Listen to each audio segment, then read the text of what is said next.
Hello dear students. तो आज हम लोग एक नया चैप्टर स्टार्ट कर रहे हैं जो कि फिजिक्स का चैप्टर है हमारे क्लास 10th से, इलेक्ट्रिसिटी। ठीक है, तो हमारा जो नेक्स्ट चैप्टर है वो इलेक्ट्रिसिटी है। इसको हम लोग आज से स्टार्ट करेंगे और जल्दी से जल्दी इसको पढ़कर फिनिश करेंगे। ओके, तो चलिए स्टार्ट करते हैं। इलेक्ट्रिसिटी इलेक्ट्रिसिटी होता क्या है?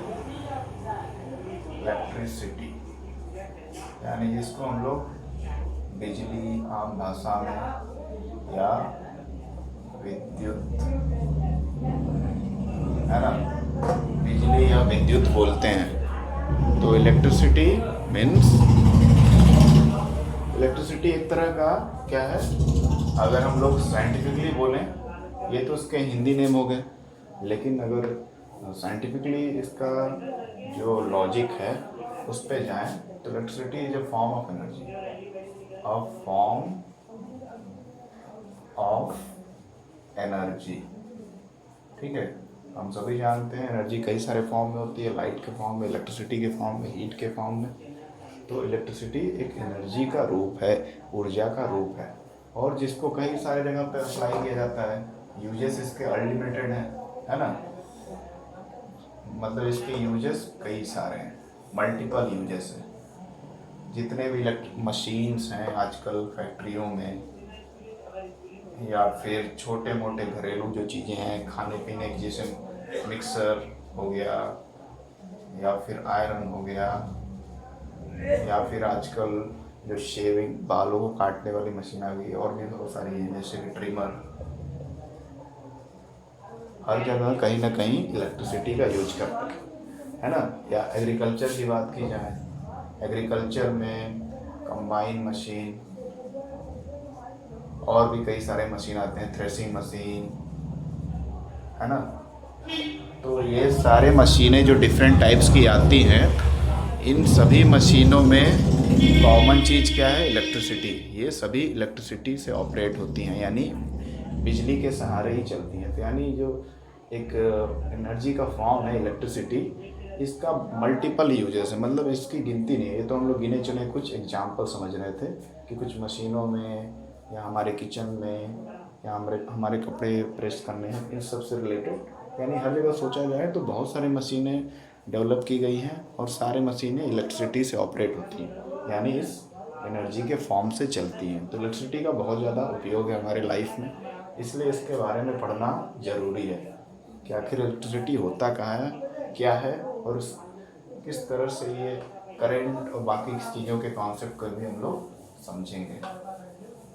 ठीक है, तो इलेक्ट्रिसिटी को जानने से पहले हम सबको जानना होगा चार्ज, कि चार्ज क्या होता है। ठीक है, ये तो एक सिंपल सा इंट्रोडक्शन हो गया कि what is electricity. Electricity is a form of energy and there are lot of uses of this form of energy in multiple और various aspects of our life. हमारे जीवन के कई सारे जगहों पर इसका उपयोग है, और कुछ एग्जांपल आप दे सकते हैं। और उसके बाद आते हैं चार्ज पे। चार्ज क्या है? चार्ज मीन्स होता है आयनाइज्ड बॉडी। आयनाइज्ड बॉडी या पार्टिकल बोल सकते हैं, आयनाइज्ड पार्टिकल।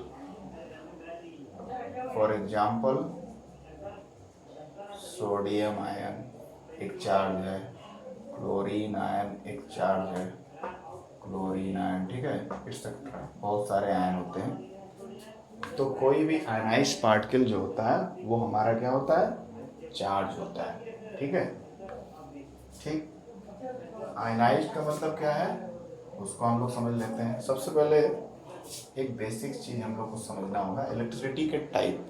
बिजली जो हम लोग इस्तेमाल करते हैं अलग अलग फॉर्म में, जनरली जो हम लोग बिजली इस्तेमाल करते हैं तो उसके टाइप क्या है? तो पहला जो टाइप है वो है स्टैटिक इलेक्ट्रिसिटी, स्टैटिक इलेक्ट्रिसिटी। और दूसरा है dynamic, dynamic electricity, dynamic electricity. ठीक है, तो दो तरह के इलेक्ट्रिसिटी के फॉर्म होते हैं इन जनरल, एक स्टैटिक इलेक्ट्रिसिटी और दूसरा डायनेमिक इलेक्ट्रिसिटी। अब स्टैटिक इलेक्ट्रिसिटी क्या है इसको समझते हैं। स्टैटिक इलेक्ट्रिसिटी जो होता है, स्टैटिक यहाँ शब्द समझिए, स्टैटिक का मतलब स्थिर, एक ही जगह पे रुका हुआ, ठीक है। तो एक ही जगह पे क्या रुका रहता है, हमारे चार्ज। आप क्लास 8th में अगर पढ़े होंगे कि कोई दो चीज़ें हैं, कोई दो ट्यूब है या दो बलून है, इस तरह की कुछ चीज़ें, उन दोनों को रब किया जाता है, ठीक है। तो दो ट्यूब है या दो रिफिल हैं, इन दोनों को आपस में ला कर रब किया गया, इन दोनों के सरफेस पे चार्ज डेवलप हो जाएगा, ठीक है, जिसकी वजह से वो रिपेल करेंगे। लेकिन एक रिफिल ले लेंगे और दूसरा ले लेंगे बलून, ये है बलून, ठीक है। बलून को भी रब किया गया, अब बलून को रिफिल के पास लाएंगे तो वहाँ पे अट्रैक्शन होगा, क्योंकि इन दोनों का जो मटेरियल डिफरेंट काइंड ऑफ है, तो चार्ज भी डिफरेंट काइंड ऑफ जनरेट होगा, इस वजह से यहाँ पे अट्रैक्शन होगा, ठीक है। तो यहाँ पे क्या होगा, अट्रैक्शन। और इन दोनों के केस में क्या होगा, रिपल्शन, क्योंकि सेम मटेरियल है, दोनों ही रिफिल है मान लेते हैं, तो रिपल्शन। ये सारी चीज़ें आप पढ़े होंगे। तो ये जो चार्ज जनरेट होता है उसी को हम लोग बोलते हैं स्टैटिक इलेक्ट्रिसिटी, यानी उस चार्ज के डेवलप होने से जो इलेक्ट्रिसिटी होता है या अट्रैक्शन फोर्स होता है, एक तरह का वो भी इलेक्ट्रिक फील्ड क्रिएट करता है चार्ज, तो उस तरह के इलेक्ट्रिसिटी को हम लोग स्टैटिक इलेक्ट्रिसिटी बोलते हैं। यानी स्टैटिक इलेक्ट्रिसिटी में हम लोग पढ़ेंगे चार्ज के बारे में, ठीक है। ये चार्ज क्या होता है, चार्ज को इन जनरल हम लोग समझते आए हैं पहले के क्लासेस से कि चार्ज जो होता है आयनाइज्ड पार्टिकल होता है। क्या होता है, आयनाइज्ड पार्टिकल। कोई भी ऑब्जेक्ट है, किसी भी शेप का है, अगर उसको रब किया गया, फ्रिक्शन अप्लाई किया गया, यानी घिसा गया है किसी ऑब्जेक्ट से, तो उसके सरफेस पे आयन्स आ जाएंगे, ठीक है। मान लेते हैं पॉजिटिव आयन आ गया, हमको एग्जैक्ट नहीं पता है पॉजिटिव है कि निगेटिव, बट आयन आया। और दूसरे ऑब्जेक्ट जिससे इसको घिसे हैं या रब किए हैं, उस पर अपोजिट चार्ज आ गया, जिसकी वजह से वो दोनों एक दूसरे को अट्रैक्ट करने लगेंगे, ठीक है ना। तो ये चार्जेस क्या है, इस सरफेस पे ही डेवलप हो रहे हैं, जहाँ तक फ्रिक्शनल फोर्स अप्लाई किया जा रहा है वहाँ तक ही डेवलप हो रहे हैं, ठीक है। जितना इसमें हो रहा है उतना उसमें, वो एक दूसरे को अट्रैक्ट करके न्यूट्रलाइज हो जा रहे हैं, ठीक। तो ये चार्जेस मूव कहीं नहीं कर रहे हैं, केवल एक स्थिर पोजीशन, एक फिक्स पोजीशन पर डेवलप हो रहे हैं, और अपोजिट चार्जेस हैं तो अट्रैक्ट कर रहे हैं, ठीक। तो इनके पोजीशन की वजह से एक फिक्स पोजीशन पे चार्ज डेवलप हो रहा है, इसीलिए टर्म यूज हुआ है स्टैटिक। और इनके बीच में अट्रैक्शन हो रहा है ना, इनके बीच में अट्रैक्शन हो रहा है अपोजिट चार्ज के बीच में, दो अलग अलग सरफेस के बीच में। तो उस अट्रैक्शन की वजह से एक इलेक्ट्रिक फील्ड जनरेट हो रहा है, इलेक्ट्रिक फील्ड या इलेक्ट्रिक फोर्स, एक फोर्स जनरेट हो रहा है जिसकी वजह से दोनों अट्रैक्ट हो रहे हैं, यानी एक तरह का ऊर्जा क्रिएट हो रहा है, इलेक्ट्रिसिटी क्रिएट हो रहा है। तो ये दोनों मिलके एक कॉन्सेप्ट बनाते हैं स्टैटिक इलेक्ट्रिसिटी का, कि चार्ज जो होता है वो किसी भी ऑब्जेक्ट पे होता है, जनरली उसको हम लोग एक्टिवेट करते हैं bye rubbing process, by applying friction, और वो उसी सरफेस पर रहता है और अपोजिट चार्ज को अट्रैक्ट करता है, ठीक है। Different kind of charges attract each other and hence create a electric field, and that is why such kind of electricity generated by this type of charges is known as static electricity, because charges does not move, they are at the fixed position, अपने fix position पे एक दूसरे को attract करते हैं। लेकिन अब आप बोलेंगे कि क्लास 8 में तो मैंने पढ़ाया था, या मेरे पहले जो टीचर हैं वो पढ़ाए होंगे कि बादल होते हैं, बादल के कई सारे लेयर होते हैं, तो बादल के लेयर एयर से फ्रिक्शन करते हैं, मतलब एयर उससे घिसता रहता है, टकराता है, या बादल ही आपस में टकराते हैं कई सारे, तो उन पे अलग अलग चार्जेस डेवलप हो जाते हैं, ठीक है, अपोजिट चार्जेस। और वहाँ जो चार्ज होता है बादल का, या इलेक्ट्रिसिटी जो जनरेट होता है, वो नीचे ज़मीन पे आके गिरता है, बिजली कड़क के गिरता है, तो वो क्या होता है, जबकि हम लोग यहाँ पढ़ रहे हैं कि चार्जेस जो होते हैं फिक्स होते हैं। तो चार्जेस जो होते हैं स्टैटिक इलेक्ट्रिसिटी को फिक्स ही होते हैं, एक सरफेस पे रहते हैं, लेकिन जब चार्जेस सारे न्यूट्रलाइज नहीं होंगे, मान लीजिए यहाँ पे ये 5 मैंने पॉजिटिव चार्ज बनाया है समझाने के लिए, और यहाँ पे 10 माइनस चार्ज है, तो 5 प्लस चार्ज 5 माइनस को ही न्यूट्रलाइज करेगा, बाकी जो एक्सेस चार्ज है वो और चार्ज की खोज करेगा अपने आप को न्यूट्रलाइज करने के लिए। तो वही केस होता है हमारे जो क्लाउड्स में होता है मूवमेंट या फॉर्मेशन ऑफ इलेक्ट्रिक फील्ड, तो वहाँ पे भी चार्ज जो होता है बैलेंस नहीं रहता है, और चार्ज अपने आप को बैलेंस करने के लिए और आयनिक पार्टिकल को खोजता है, जिसकी वजह से बिजली जो होती है ज़मीन पे गिर जाती है ना। तो ये होता है। तो यानी जो स्टैटिक इलेक्ट्रिसिटी के पार्टिकल हैं यानी चार्जेस होते हैं, वो मूव कर सकते हैं अपने आप को न्यूट्रलाइज करने के लिए, ठीक है, या अपने आप को अर्थ में मिलाने के लिए। अर्थ में जाते ही सारे चार्जेस न्यूट्रलाइज हो जाते हैं, तो इस वजह से मूवमेंट होता है। ओवरऑल जो है इनका मोस्ट ऑफ द नेचर जो होता है चार्ज का, वो स्टैटिक होता है, स्थिर अवस्था में ये रहते हैं और एक पोजीशन पे फिक्स रहते हैं। तो ये चीज़ हम लोग समझ गए कि स्टैटिक इलेक्ट्रिक से जनरेट होता है चार्जेस से, और चार्जेस किसी भी ऑब्जेक्ट पे के सरफेस पे रहते हैं फिक्स पोजीशन पे, और जब एक्सेस चार्जेस हैं तो फिर वो अपने आप को न्यूट्रलाइज करने के लिए कोई उसको फील्ड दिया जाएगा, तो वहाँ पे वो न्यूट्रलाइज हो जाते हैं। तो स्टैटिक इलेक्ट्रिसिटी में हम पढ़ेंगे चार्जेस, छोटा सा टॉपिक है। अब चार्ज होता क्या है? चार्ज मतलब होता है आयनिक पार्टिकल। आयनिक पार्टिकल चार्ज होता है, आयनिक पार्टिकल होता है, वो कुछ भी हो सकता है, पोटेशियम आयन, कैल्शियम आयन और chlorine ion, positive negative ion, बहुत सारे जो भी आयनिक फॉर्म में कोई भी एलिमेंट है वो चार्ज है, ठीक है, चाहे वो पॉजिटिव चार्ज या नेगेटिव चार्ज। और कुछ भी लिख सकते हैं, आर्गन तो नहीं होता है, फिर हाइड्रोजन लिख सकते हैं, हाइड्रोजन आयन, हीलियम नहीं होता है, लिथियम +1, इस तरह से बहुत सारे पार्टिकल हैं, ठीक। तो चार्जेस इससे हमको ये पता चलता है, हम लोग पिछले क्लास में पढ़ चुके हैं कि चार्ज के दो टाइप होते हैं, एक पॉजिटिव चार्ज और दूसरा नेगेटिव चार्ज, ठीक है। पॉजिटिव चार्ज को कैटायन बोलते हैं, कैटायंस, और नेगेटिव चार्ज को एनायंस, ठीक है। तो दो तरह के चार्जेस होते हैं जो अलग अलग सरफेस पे ऑब्जेक्ट के क्रिएट होते हैं when we apply some frictional force और when we rub two kind of substances.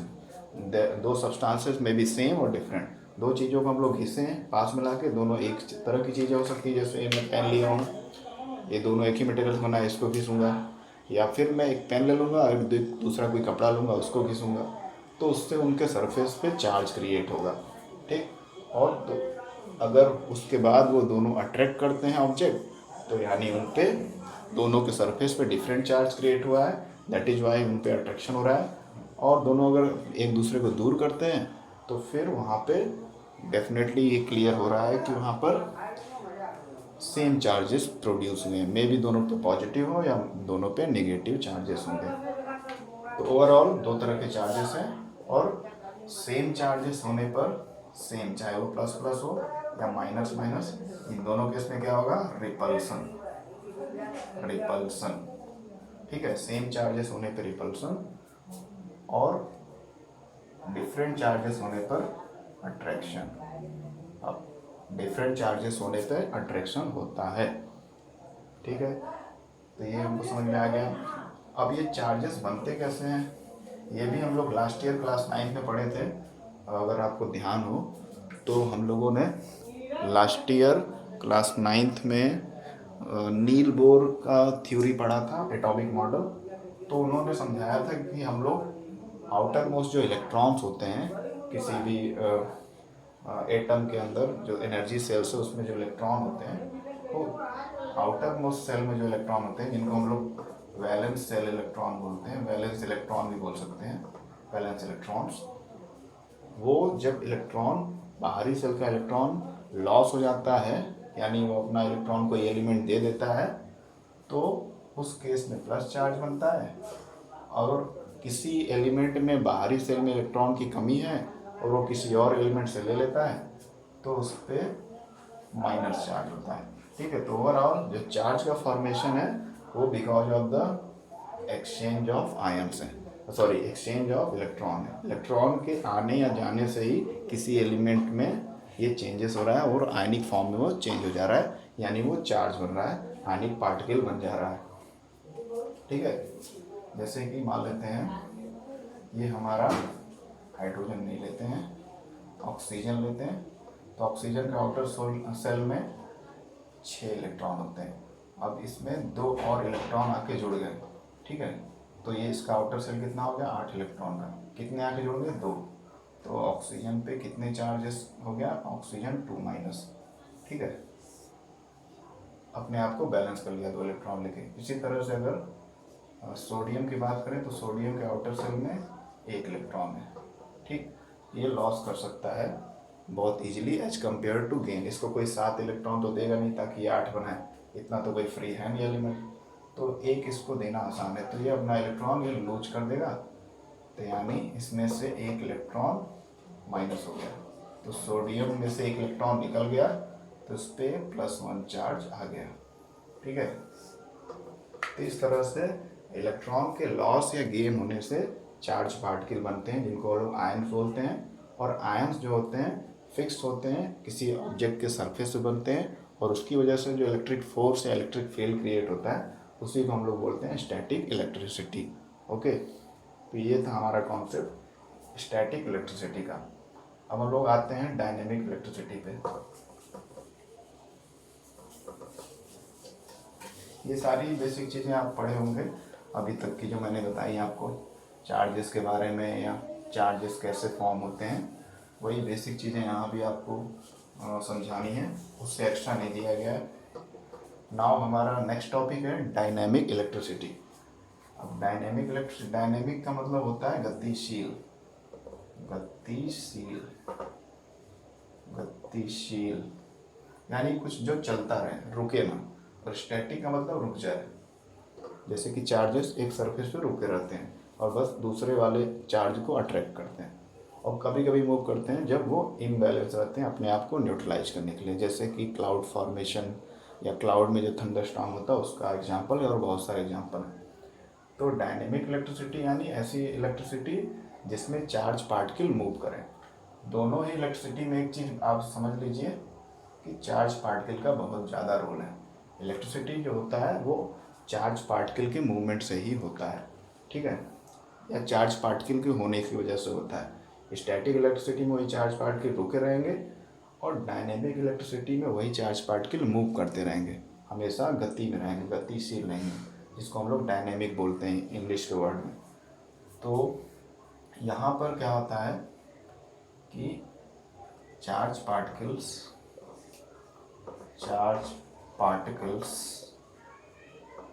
Move continuously,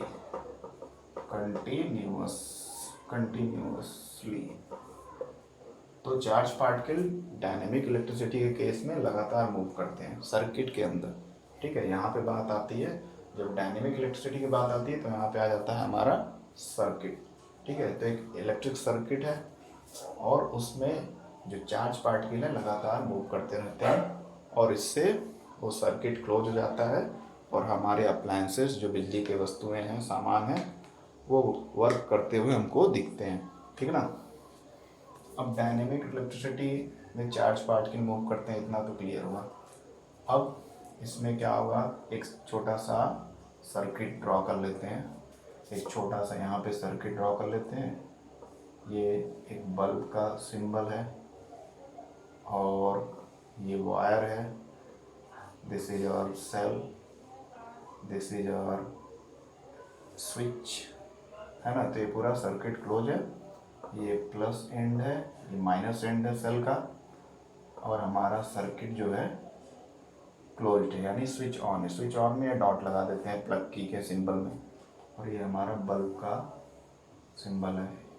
अब इलेक्ट्रिसिटी फ्लो हो रहा है तो बल्ब ग्लो करेगा, तो बल्ब ग्लो कर रहा है।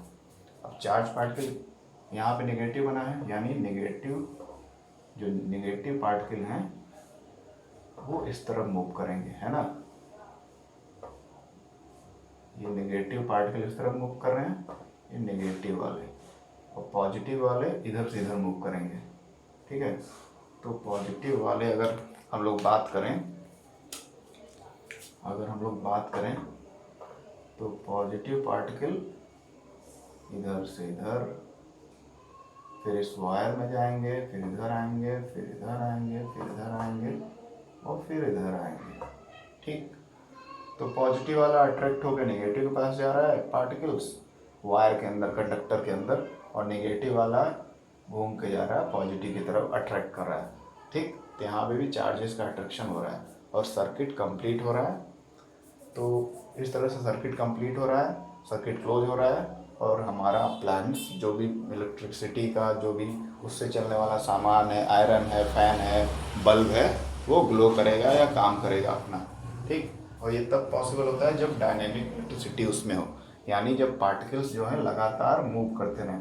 पार्टिकल एक ही जगह अगर स्थिर रहेंगे तो हमारा सर्किट कंप्लीट नहीं होगा, और जब सर्किट कंप्लीट नहीं होगा तो हमारा वो अप्लायंस काम नहीं करेगा, सर्किट इनकम्प्लीट यानी ओपन सर्किट बोलेंगे। तो ऐसे पार्टिकल्स या ऐसे चार्ज पार्टिकल जो लगातार कंटिन्यूसली मूव करें और जिसकी वजह से हमारा सर्किट कंप्लीट हो जाए, तो उस तरह से जो इलेक्ट्रिसिटी जनरेट होता है या एनर्जी जनरेट होता है, जिसकी वजह से सारे काम हो रहे हैं, सारी मशीनें चल रही हैं, उस तरह की इलेक्ट्रिसिटी को डायनेमिक इलेक्ट्रिसिटी बोलते हैं। ठीक है, तो ये तो बात हो गया डायनेमिक इलेक्ट्रिसिटी का। अब इसमें डायनेमिक इलेक्ट्रिसिटी के दो टाइप्स हैं, उसको भी थोड़ा थोड़ा समझ लेते हैं। तो डायनेमिक इलेक्ट्रिसिटी जो है इसके दो टाइप्स हैं, एक है एसी और एक है DC. AC for alternating current, AC for alternating current, DC for direct current. ठीक है, तो दो तरह के डायनेमिक इलेक्ट्रिसिटी जो होता है दो तरह से होता है, अल्टरनेटिंग करंट जिसको एसी बोलते हैं शॉर्ट में, और डायरेक्ट करंट जिसको डीसी बोलते हैं। ठीक है, अब ये एसी करंट क्या होता है, डीसी करंट क्या होता है, इसको थोड़ा सा हम लोग डिटेल में समझ लेते हैं। तो ऊपर का पोर्शन ही मिटा देते हैं, ऊपर का पोर्शन मिटाकर फिर से समझते हैं, एक बार फिर से लिख देंगे इसको तो हमको अच्छे से समझ में आएगा। तो हम पढ़ने जा रहे थे डायनेमिक इलेक्ट्रिसिटी के टाइप्स। तो सबसे पहले एसी के बारे में पढ़ते हैं, अल्टरनेटिंग करंट। अल्टरनेटिंग करंट, ठीक है, अल्टरनेटिंग करंट। तो अल्टरनेटिंग का मतलब क्या है, अल्टरनेट। अब इसको ध्यान से देखिए, एक मैं सर्किट बना रहा हूँ, उस सर्किट को पहले आप ध्यान से देखिए। ये हमारा कोई बल्ब है या कुछ भी है, जनरली मैं बल्ब बना दे रहा हूँ मैं। ये वायर है, दोनों एंड पे बल्ब से जुड़ा हुआ है। ठीक है, यहाँ पे कोई की है यानी हमारा स्विच है, और यहाँ पे फिर क्या है, स्विच ऑन है, या ऑफ भी कर सकते हैं, ऑन बना दे रहा हूँ मैं फिलहाल। हाँ, अब यहाँ और यहाँ पे आप फर्क देख रहे होंगे। ये जो मैंने सर्किट बनाई है, इस सर्किट में वायर है, बल्ब है, हमारा स्विच है, स्विच ऑन कंडीशन में है, और बैटरी के जो सिंबल होता है या सेल का सिंबल होता है उसके जगह मैंने ये सिंबल बनाया है, ये सिंबल बनाया है। अब इस सिंबल का मतलब होता है अल्टरनेटिंग करंट। ठीक है, ऐसा करंट जिसका वैल्यू चेंज होता रहे, ठीक है, वेरी करता रहे, जिसका डायरेक्शन और मैग्नीट्यूड दोनों ही चेंज होता रहे, उस तरह के करंट को हम लोग अल्टरनेटिंग करंट बोलते हैं। इसलिए इसके लिए ये सिग्मॉइड कर्व बनाया जाता है। ठीक है, अल्टरनेटिंग करंट के लिए बैटरी का सिंबल हम लोग कभी नहीं बनाते हैं। बैटरी में एक फिक्स हमारा करंट का वैल्यू होता है, ठीक है, और वो अपना डायरेक्शन कभी नहीं चेंज करता है। तो जितने भी बैटरी से ऑपरेटेड चीज़ें हैं उनमें हमेशा ही हम लोग सिंबलाइज कर देते हैं, चिन्ह बना देते हैं, किधर प्लस एंड है हमारे बैटरी का या जो भी अदर चीज़ें हैं बैटरी से संबंधित, और किधर माइनस एंड है, और वहाँ पे डायरेक्शन कभी भी चेंज नहीं होता है। लेकिन अल्टरनेटिंग करंट जो हम लोग डायरेक्ट पावर सप्लाई से लेते हैं, है ना, जो पावर प्लांट है, बिजली उत्पादन वाले केंद्र हैं, वहाँ से जो बिजली आती है खंभों से होते हुए हमारे घर में, तो जो मेन पावर सप्लाई है वो कैसा है, अल्टरनेटिंग करंट। वहाँ पे क्या होता है, करंट के वैल्यू में और करंट के डायरेक्शन में लगातार चेंजेस होते रहते हैं, इसलिए इसको अल्टरनेटिंग करंट बोलते हैं। और सिंबल हम लोग ये यूज करते हैं in place of this symbol of cell और बैटरी। ठीक, तो अब होता क्या है कि अल्टरनेटिंग करंट हमेशा डायरेक्शन चेंज करता है। इसका मतलब ये है कि मान लेते हैं कभी करंट जो है, मान लेते हैं कि करंट अभी इस डायरेक्शन में चल रहा है, ऐसे इसमें गया, इधर से आया, फिर इधर इधर इधर, फिर अल्टरनेटिंग, अल्टरनेट का मतलब होता है एक एक छोड़कर, है ना। इस बार इस डायरेक्शन में तो अगले अगले क्षण में, अगले सेकंड में क्या होगा, करंट का डायरेक्शन चेंज। अब अगले सेकंड में करंट का डायरेक्शन क्या हो जाएगा, इधर से इधर, इधर से इधर। तो करंट का डायरेक्शन लगातार अल्टरनेटिवली चेंज होता रहता है, ठीक है। प्रति सेकंड हर क्षण जो है चेंज होता रहता है, इसलिए इसको नाम दिया गया है एसी करंट या अल्टरनेटिंग करंट, ठीक। अब एसी करंट का फ़ायदा क्या है, एक दो इसके एडवांटेज देख लेते हैं। एडवांटेजेस, एसी करंट के एडवांटेज सबसे पहला तो ये है कि लॉन्ग ट्रांसमिशन में हेल्प करता है, लॉन्ग पावर ट्रांसमिशन इजीली। जैसे तार से कई किलोमीटर तक जो पावर सप्लाई किया जाता है तारों से, आप देखे होंगे, जैसे हम लोग देखते हैं जो तार लंबे लंबे लगे रहते हैं, उसी तार से इलेक्ट्रिसिटी आता है हमारे घर में, तो पता नहीं कहाँ से वो तार आ रहा है, कनेक्ट होकर लंबे लंबे तार। तो तारों से जो इलेक्ट्रिसिटी सप्लाई होता है वो अल्टरनेटिंग करंट वाला ही इलेक्ट्रिसिटी होता है ना। और अल्टरनेटिंग करंट लगातार अपने डायरेक्शन को चेंज करता है, तो इस डायरेक्शन को चेंज होने से क्या होता है कि वायर पे दबाव कम पड़ता है और लंबी दूरी के वायर में करंट इजीली फ्लो कर पाता है। तो पहला तो ये एडवांटेज हो गया कि लंबी दूरी के पावर सप्लाई करना है तो उसके लिए ये अल्टरनेटिंग करंट सबसे बेस्ट है।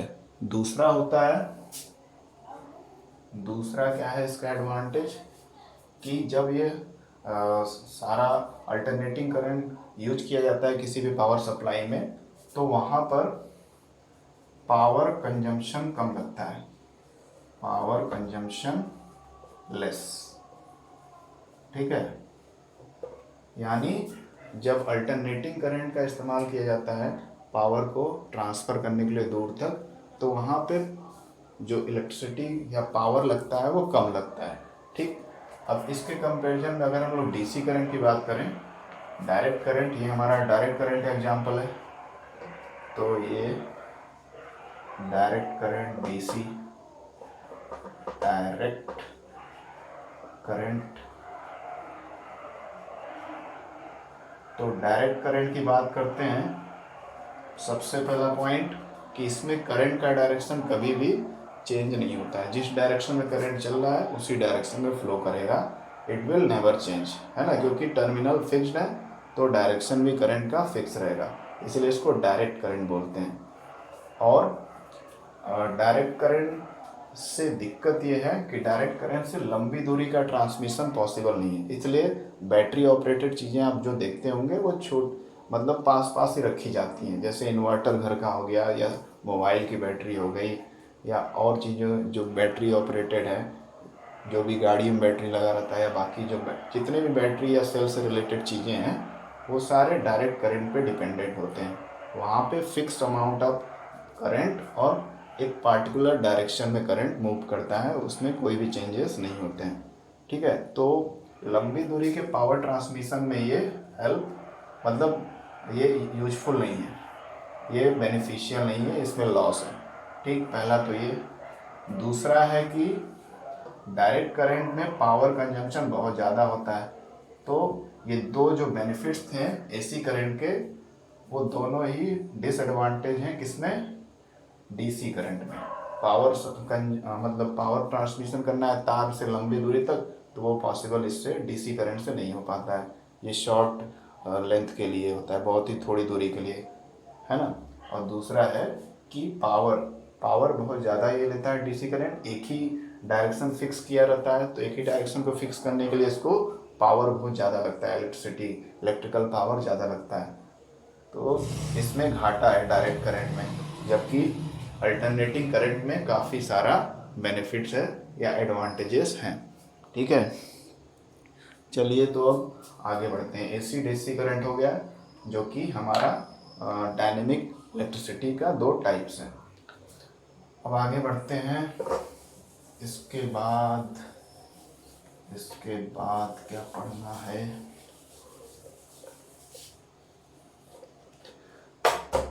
तो इसके बाद वेट हाँ, तो अगला हमारा जो टॉपिक आता है चार्ज। सारा चीज़ चार्ज पे डिपेंडेंट है। इलेक्ट्रिसिटी जो हो गया वो मूवमेंट ऑफ चार्ज है। तो इलेक्ट्रिसिटी मीन्स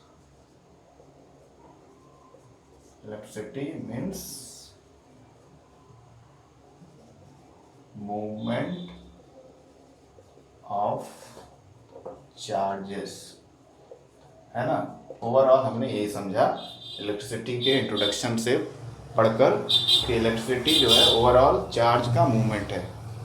और वो दो तरह के चार्जेस होते हैं, स्टैटिक चार्जेस और मूवेबल चार्जेस। तो मूवेबल चार्जेस से डायनेमिक इलेक्ट्रिसिटी जनरेट होता है। ठीक, तो चार्जेस के बारे में जानना जरूरी है हल्का सा। अभी तो चार्जेस के बारे में हम लोगों ने जान ही लिया कि दो टाइप के होते हैं। चार्ज का जो डिस्कवरी था, मतलब सबसे पहले चार्जेस का कॉन्सेप्ट जो दिया था उनको किसने दिया था? बेंजामिन फ्रैंकलिन ने। Benjamin Franklin. तो बेंजामिन फ्रैंकलिन नाम के साइंटिस्ट ने 1800 में उन्होंने चार्जेस के बारे में बताया कि दो तरह के चार्जेस होते हैं, पॉजिटिव चार्ज और निगेटिव चार्ज। ठीक, तो इसके बेसिस पे फिर इलेक्ट्रिसिटी का कॉन्सेप्ट लिया गया और बोला गया। पहले मैं आपको बना देता हूँ सर्किट। सिंपल सा एक सर्किट बना रहा हूँ। ये हमारा बल्ब का सिंबल हो गया, and this is wire, this is cell. ये एक डायरेक्ट करंट का एग्जांपल है।